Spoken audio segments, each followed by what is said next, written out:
أعوذ بالله من الشيطان الرجيم بسم الله الرحمن الرحيم قل يا أيها الكافرون لا أعبد ما تعبدون ولا أنتم عابدون ما أعبد ولا أنا عابد ما عبدتم ولا أنتم عابدون ما أعبد لكم دينكم ولي دين صدق اللہ العظیم.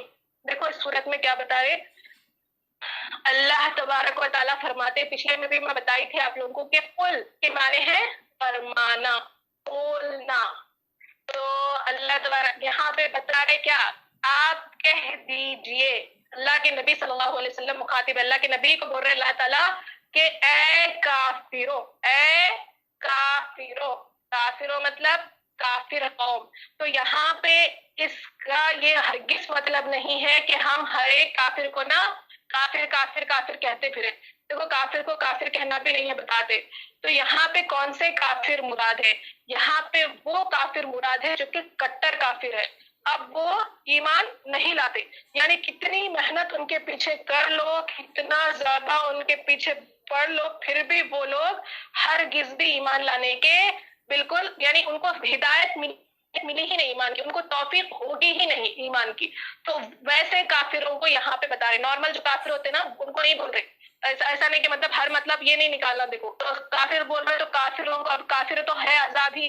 تو وہ کافر ہے جو کہ کٹر کافر، اب ان کے لیے کوئی بات ان کو کانوں پہ ان کے پڑے ہی نہیں. تو اب ان کو بولو کہ اللہ کی عبادت کرو تو الٹا ہم کو ہی گالی وغیرہ دے، یا پھر بالکل ان کے پاس ان کے حق میں کوئی ہدایت کا ورڈ ہی نہیں لکھا. تو ویسے کافروں کو بتا رہے. تو اب ایسا نہیں کہ نارمل چلتے ہوئے کافر کو بلا کے بولو کہ اے کافر، اے عذاب میں جانے والا، اے عذاب، یہ سب بولیں گے تو کتنی بڑی بات ہے نا. تو یہ وہ کافر مراد نہیں ہے. یہ وہ کافر ہے جو کہ اللہ کے نبی صلی اللہ علیہ وسلم کے زمانے میں تھے، جو کہ کٹر کافر تھے. تو ایسا نہیں کہ اب اللہ تبارک و تعالیٰ قرآن میں بھی فرماتا اہل الکتاب، اے اہل کتاب. اس سے مراد یہود و نصارہ جو کہ اللہ تبارک و تعالیٰ کی بھی عبادت کرتے تھے، پھر ساتھ میں عیسیٰ علیہ السلام کو بھی مانتے تھے، پھر ساتھ میں موسیٰ علیہ السلام کو بھی. تو یہ تو ان کے لیے اللہ تبارک و تعالیٰ پیار سے بول رہے نہیں نہیں اب یہ ایسا نہیں کرنا. تو اب یہاں پہ دیے تو سمجھ لینا کہ اب ایسا ہرگز نہیں کہ اب یہ تو ہے تو پھر ہم کس کو بھی ویسا بول سکتے کہ کافر تو بالکل جہنم میں جائے گا. بالکل جائیں گے، مگر وہ کافر جو کہ بالکل بھی ایمان لا ہی نہیں سکتے، کتنا محنت کر لوگوں کے پیچھے. ہاں جو کافر آج مطلب آس پاس میں ہے، یہاں پہ یہ ہرگز بھی ہم کو سمجھنا نہیں ہے کہ نارمل کافر کو ہم کافر کافر کافر کہتے پھرے. تو کافر کو ایسا بالکل کہنا نہیں ہے. وہ کافر تھے جو کہ کٹر کافر تھے، جس کو اللہ کے نبی صلی اللہ علیہ وسلم کے زمانے میں جو بہت اللہ کے نبی کو جو ہے، پلیز میوٹ کریے اپنا مائک پلیز. تو یہاں پہ وہ کافر مراد ہے. ٹھیک ہے، یہاں پہ کافر سے کیا مراد؟ اللہ کے نبی صلی اللہ علیہ وسلم سے فرمایا گیا کہ آپ کہہ دیجئے اے کافروں، قل یا ایھا الکافرون، آپ کہہ دیجئے اے کافروں. آ رہی ہے میری آواز؟ آ رہی ہے میم، آ رہی ہے. ٹھیک ہے. اے کافر لا اعبد ما تعبدون، میں عبادت نہیں کرتا جس کی تم عبادت کرتے ہو. اس کی عبادت بتوں کی عبادت. ولا انتم عابدون ما اعبد، اور نہ تم اس کی عبادت کرتے ہو جس کی میں عبادت کرتا ہوں، یعنی اللہ کی. ولا انا عابد ما عبدتم، اور نہ میں اس کی عبادت کرنے والا ہوں جس کی تم عبادت کرتے ہو. ولا انتم عابدون ما اعبد، اور نہ تم اس کی عبادت کرتے ہو جس کی میں عبادت کرتا ہوں. لکم دینکم ولی دین، تمہارے لیے تمہارا دین، میرے لیے میرا دین. تو یہاں پہ کیا بتا رہے، بار بار بولو. دیکھو ایک بار بولے پھر دو بار آئے نا، ریپیٹڈلی آیت آئی ہے. تو یہاں پہ بولے کہ میں ہرگز بھی عبادت نہیں کرتا جس تم عبادت کرتے ہو. اور یہاں پہ اللہ تبارک و تعالیٰ اللہ کے نبی صلی اللہ علیہ وسلم سے فرما رہے کہ اگر آپ کے دعوت سے ان کو کوئی اثر نہیں پڑتا تو آپ بالکل مایوس نہ ہونا، بالکل آپ فکر مند ہرگز مت ہوئیے، ان کے حق میں ہدایت نہیں ہے تو آپ ان کے پیچھے نا بہت پریشان ہو کے اپنا وقت برباد بھی نہیں کرنا اور ان کے پیچھے بار بار لگ بھی نہیں جانا. اگر ان کے حق میں ہوگا تو وہ بالکل ہدایت، اگر ان کے حق میں ہوگا تو وہ ایمان لائیں گے.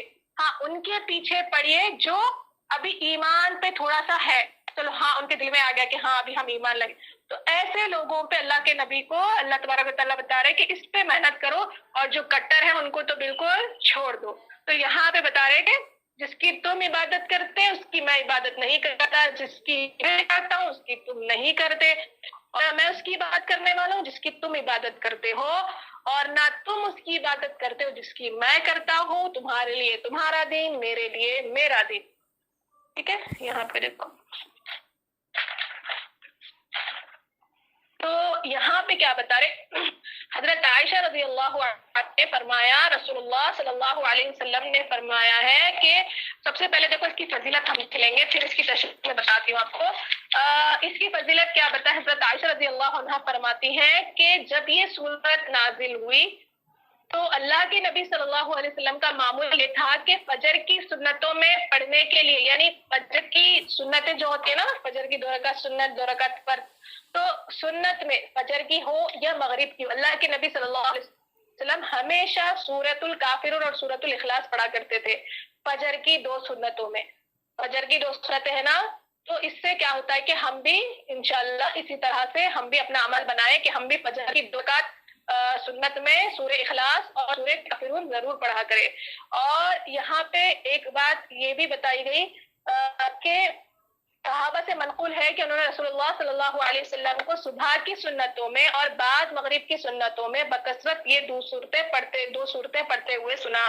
بعض صحابہ نے رسول اللہ صلی اللہ علیہ وسلم سے عرض کیا کہ ہمیں کوئی دعا بتا دیجئے. صحابہ کرام کیا بولے، اللہ کے نبی صلی اللہ علیہ وسلم ہم کو کوئی دعا بتا دیجئے جو ہم سونے سے پہلے پڑھا کریں اور سونے سے پہلے پڑھا کریں.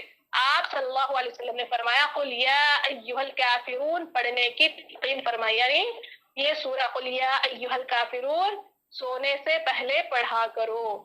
یہ شرک سے برات ہے، یعنی یہ سورت جو ہے کثرت سے جو پڑھے گا نا وہ شرک سے محروم رہے گا، یعنی شرک اللہ تعالیٰ مطلب شرک سے ہم بالکل دور رہیں گے.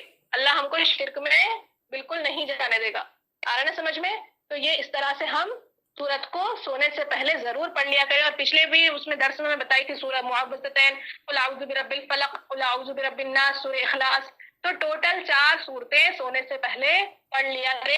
اٹھنے کے بعد بھی انشاءاللہ اس کا معمول ہو تو انشاءاللہ اس کا بہت اللہ تبارک و تعالیٰ بہت اجر و ثواب دے گا. ہم کو نظر بد سے بچائے گا، ہمارے پر آفت و بلاؤں سے بچائے گا، اور ہمیں شرک جیسی اس نحوست سے بھی اللہ تبارک و تعالیٰ ہماری حفاظت کرے گا. ٹھیک ہے. حضرت جبیر بن مطعم رضی اللہ عنہ فرماتے ہیں کہ رسول اللہ صلی اللہ علیہ وسلم نے ان سے فرمایا کہ کیا تم یہ چاہتے ہو کہ جب سفر میں جاؤ تو وہاں تم کو اپنے یعنی سب سے زیادہ تم وہاں پہ خوش ہو. اللہ کے نبی صلی اللہ علیہ وسلم فرما رہے کہ کیا فرما رہے کہ جب تم سفر میں جاؤ، یعنی جب تم سفر میں جاؤ ٹریول کرو تو وہاں پہ کیا تم چاہتے ہو کہ تمہارے ساتھیوں سب سے زیادہ تم خوش ہو اور تمہارے پاس سب سے زیادہ سامان ہو. تو انہوں نے عرض کیا، صحابہ نے عرض کیا کہ یا رسول اللہ بے شک ہم ایسا چاہتے ہیں. آپ صلی اللہ علیہ وسلم نے فرمایا کہ آخر قرآن کی 5 صورتیں قل یا ایھا الکافرون سے آخر تک پڑھا کرو. سورہ ناس، سورہ فلق، اس طرح سے کاؤنٹ کر کے 5 صورتیں، یعنی قل یا ایھا الکافرون تک پڑھو یا پھر قل یا ایھا الکافرون سے اینڈ تک سورہ ناس تک پڑھا کرو. تو تمہارے پاس بہت زیادہ ایک تو سامان آ جائے گا اور تم سب سے زیادہ خوشحال ہوں گے. تو یہاں پہ صحابی کہتے ہیں کہ اسی وقت میں نے یہ عمل شروع کر دیا اور میں سب سے زیادہ خوش تھا اور میں سب سے زیادہ میرے پاس سامان تھا. تو ایک طرح سے ہم کو یہ بھی معلوم پڑتا ہے کہ اگر ہمیں کوئی حاجت وغیرہ ہو یا پھر کوئی چیز ہو چاہیے یا پھر ہم چاہتے ہیں کہ اللہ ہم کو خوشیاں نصیب کرے تو ضرور اس صورتوں یعنی سورۃ الکافرون سے لے کے اینڈ تک سورہ ناس تک ہم اس سورت کی تلاوت دن میں ایک بار انشاءاللہ کر لیا کریں تو اللہ تبارک و تعالیٰ ہم کو بھی بہت زیادہ نوازے گا۔ حضرت علی رضی اللہ عنہ سے روایت ہے کہ ایک مرتبہ نبی کریم صلی اللہ علیہ وسلم کو بچھو نے کاٹ لیا۔ اس نے کاٹ لیا، بچھو نے کاٹ لیا، تو آپ نے پانی اور نمک منگایا۔ کیا کرے اللہ کے نبی صلی اللہ علیہ وسلم؟ پانی منگائے اور نمک منگائے۔ اس کے بعد پانی اور نمک منگایا، اور یہ پانی کاٹنے کی جگہ لگاتے جاتے تھے اور قل یا ایھا الکافرون قل اعوذ برب الفلق قل اعوذ برب الناس پڑھتے جاتے تھے۔ اچھا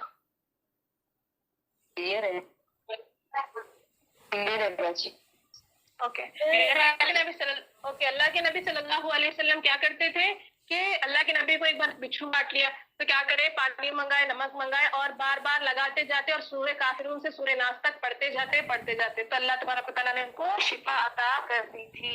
تو اس کا شان نزول میں بتا دی، نہیں بتائی شاید، ہاں۔ تو یہ سورت کیوں نازل ہوئی، سورت کی وجہ کیا ہے؟ تو ابن عباس رضی اللہ عنہ سے یہ نقل کیا گیا ہے کہ ولید بن مغیرہ اور عاص بن وائل اور اسود بن عبد المطلب اور امیہ بن خلف رسول اللہ صلی اللہ علیہ وسلم کے پاس آئے اور کہا کہ آؤ ہم آپس میں، اسی بہت بڑے مشرکین تھے تو آپس میں آ کر کہنے لگے اللہ کے نبی چلو ہم صلح کر لیں گے، ہم کمپرومائز کر لیں گے، ایک سال آپ ہمارے بتوں کی عبادت کرو اور ایک سال ہم آپ کے بتوں کی عبادت کریں، یعنی ہم آپ کے معبود کی عبادت کریں گے۔ کیا کہنے لگے کہ کمپرومائز کر لیں گے، ایک سال آپ کرو، ایک سال ہم آپ کے یعنی معبود کی عبادت کریں گے۔ اور تو پھر اس کے بعد ابن عباس رضی اللہ عنہ سے یہ ہے کہ کفار مکہ نے پہلے تو یہ ایک چیز سامنے کیا رکھی، اللہ کے نبی صلی اللہ علیہ وسلم کے سامنے یہ صورت رکھی کہ ہم آپ کو اتنا مال دیتے ہیں، آپ سارے مکہ میں سب سے زیادہ مالدار ہو جائیں گے اور جس عورت سے آپ چاہے آپ نکاح کر دیں گے، آپ صرف اتنا کریں کہ ہمارے معبودوں کو برا بلا نہ کہیں۔ اتنا کیا بول رہے، پہلے تو بول رہے کہ صلح کر لیں گے، ایک سال آپ کرو ایک سال ہم کرتے، پھر آ کے کیا بول رہے کہ اچھا آپ خالی صرف کیا کرو کہ ہمارے بتوں کی برائی مت کرو، بس ہمارے بتوں کے بارے میں نا سب لوگوں کو جا کے یہ مت بولو کہ اس کی عبادت نہیں کرنا، یہ بس مت کرو تو ہم آپ کو اتنا مال دیں گے کہ آپ ایک تو امیر بھی ہو جائیں گے، پھر جس عورت سے چاہے ہم آپ کا نکاح کر دیں گے۔ اللہ کے نبی صلی اللہ علیہ وسلم آپ صرف اتنا کریں کہ ہمارے معبود کو برا مت کہیں، اگر آپ یہ بھی نہیں مانتے تو ایسا کریں کہ ایک سال ہم آپ کے معبود کی عبادت کیا کریں گے اور ایک سال آپ ہمارے معبودوں کی عبادت کیا کریں۔ تو اس پہ اللہ کے نبی نے صاف انکار کر دیا، منہ پہ ہی بول دیا کہ ہرگز بھی میں اس طرح یہ چیز ماننے کے لیے تیار نہیں ہوں۔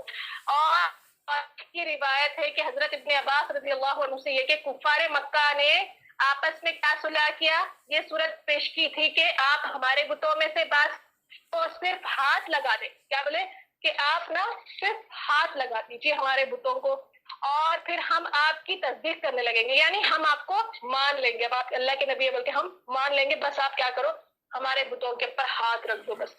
اس پر جبرائیل حضرت جبرائیل علیہ السلام سورہ کافرون لے کر نازل ہوئے جس میں کفار کے عمل سے برات اور خالص اللہ کی عبادت کا حکم ہے۔ تو اس پر نا اللہ کے نبی صلی اللہ علیہ وسلم پر یہ صورت نازل ہوئی کہ اب اس طرح سے کچھ بھی کرنے کا جائز نہیں ہے، اب صاف صاف بول دیے کہ تمہارے لیے تمہارا دین، میرے لیے میرا دین۔ اب چلو اب اس پہ نا اللہ کے نبی بہت ناراض ہو گئے تھے کہ یہ لوگ اتنا برے، اللہ تبارک و تعالیٰ صاف بول دیے کہ کوئی کچھ کرنے کی ضرورت نہیں ہے، آپ کو برا ماننے کی کوئی ضرورت نہیں ہے، جو آیا آیا، جو نہیں آیا نہیں آیا، جو آیا اس کے لیے جنت، جو نہیں آیا اس کے لیے جہنم۔ آپ ان کے لیے فکر کریے جو آپ کے مطلب جو قریب ہے ایمان لانے کی، ان پر محنت کریے، جو بالکل نہیں لانے والے ان کو آپ چھوڑ دیجیے۔ آگے سمجھ میں ابن کثیر نے بھی اعمال دین کے معنی میں لیا ہے کہ لکم دینکم ولی دین، لاسٹ کی آیت کیا ہے کہ تمہارے لیے تمہارا دین، میرے لیے میرا دین، ٹھیک ہے۔ تو اللہ کے نبی صلی اللہ علیہ وسلم پر یہ جب آیت نازل ہوئی، پوری صورت ایک ساتھ نازل ہوئی نا، تو ابن کثیر نے بھی اعمال دین کے معنی میں لیا ہے، کیا بتا رہے اس میں کہ اپنے اپنے اعمال کی جزا سزا خود بھگتنی پڑے گی۔ مطلب کیا ہے، تمہارے لیے تمہارا دین، میرے لیے میرا دین کا مطلب یہ ہے کہ جو کچھ تم برا کرو گے اس کے بارے میں تم کو بھگتنا ہی پڑے گا، اور جو کچھ تم اچھا کرو گے اس کا بھی اللہ تبارک و تعالیٰ تم کو بدلہ عطا کرے گا. تو یہ ہم سب کے لیے ہے کہ جو کچھ برے کام ہم کریں گے نا تو اس کا بدلہ اللہ تبارک و تعالیٰ ہم کو دے گا, اور جو اچھے کام کریں گے وہ بھی اس کا بدلہ اللہ ہم کو دے گا. تو اس یہاں پہ دیکھیے رحیمہ, آپ کا ویڈیو آن ہو گیا, دیکھیے, اور ویڈیو کو آف کریے. آپ کے سامنے ایک وہ بھی لگا دے کہ ویڈیو کو آن نہیں کرنا ہے, آف رکھیے, پھر بھی اس کے بعد بھی ویڈیو کو آن کیوں کر رہے بھائی؟ اب ایسا کرنے کے بعد غصہ نہیں کروں تو کیا کروں بولو؟ تو یہاں پہ ہم کو اس سورے میں کیا سبق ملتا ہے؟ یہاں پہ دیکھیے اس سورت میں اللہ تبارک و تعالیٰ نے فرمایا کہ آپ فرما دیجئے اے کافروں سے کہ آپ کیا کریے, اے کافروں, اے جس کی عبادت کرتا ہوں تم اس کی عبادت نہیں کرتے, جس کی تم کرتے ہو میں اس کی نہیں کر آ رہا ہے نا سمجھ میں؟ تو یہاں پہ کیا ہے کہ مقدر ہر ایک کے مطلب ایمان جو ہے نا سب کے مقدر میں لکھ دیا گیا ہے. اب جس کے مقدر میں ایمان ہے وہ لا کے ہی رہے گا, اور جس کے مقدر میں ایمان نہیں ہے وہ نہیں لائے گا, چاہے جتنا بھی ہو. کوئی اثر اس کے دماغ پہ نہیں, دل و دماغ پہ نہیں لگے گا. بتاتے نا کہ کافروں کے دل پہ مہر لگ گئی, کانوں پہ مہر لگ گئی. کوئی چیز بھی بولے تو ان کے اوپر کوئی افیکٹ ذرہ برابر بھی افیکٹ نہیں کرے گا, چاہے آپ ان کے سامنے گڑ گڑا لو, کچھ بھی کر لو, کیونکہ اللہ تبارک و تعالیٰ نے ان کی قسمت میں کیا کرے, ان کے اس میں ایمان کی دولت ہی نصیب نہیں آ رہا نا سمجھ میں.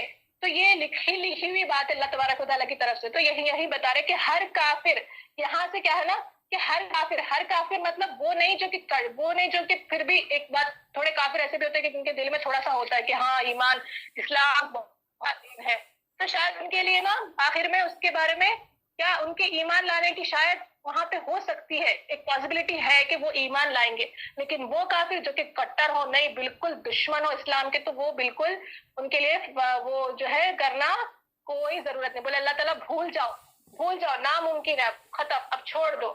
اور اللہ تبارک و تعالیٰ یہ بھی فرماتے ہیں, اللہ کے نبی صلی اللہ علیہ وسلم نے فرمایا کہ اب تم چاہتے ہو کہ میں تمہارے بتوں کی عبادت کروں, تو اس بات کو اپنے دل و دماغ سے بالکل نکال دو, یہ بالکل ممکن نہیں ہے, تم اس بات کو بھول جاؤ. آ رہا ہے نا سمجھ میں؟ اللہ تبارک و تعالیٰ فرمائے کہ اب تم ان کے حال پہ چھوڑ دو, اب کچھ بھی ہونے والا نہیں ہے, چاہے کتنا بھی کرو, کچھ بھی کرو, وہ ان کے لیے ان کا دین, تمہارے لیے تمہارا دین. تو یہ سورت ہم کو اس پہ جو ہے یہ والا ہم کو جو ہے نا سبق ملتا ہے. تو 3 سورتیں الحمدللہ مکمل ہو چکی ہیں, سورۃ الکافرون کی بھی اور